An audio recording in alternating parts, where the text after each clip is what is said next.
Welcome to Pergola Nurseries in a huge interest in mushrooms. Many of you are asking lots and lots of questions on them. We did a video yesterday on white button mushrooms. You know, we had a look first, the mycelium starting to run when you take them out of their pack like that.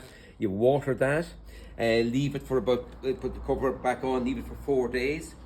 Then you punch a few holes in the bag of casing compost, and then you put it on top. Have a look at yesterday's video, and we've completed the task here on this one, and that's the casing layer on top like that, and we're waiting now for the little pinheads to start to appear on the mushrooms. Have a look at that from yesterday. They're great fun to watch growing, and children love them, and easy to grow because everything is in the package ready for off and really clear instructions.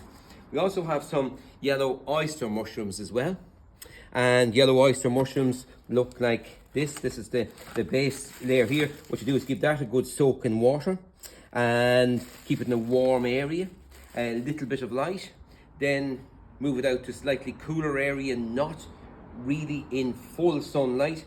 Keep it misted and keep it watered, and they crop over roughly about 3 months. That's yellow oyster mushrooms.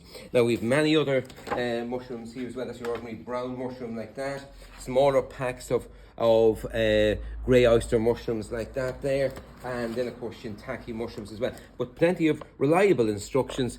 Great fun to grow. It's lovely to grow something a little bit different, and it's great fun, particularly for children, watching them, having a look in through, particularly when you look through the little openings in and watch what's happening. And of course delicious. Goodbye for now. Enjoy your garden.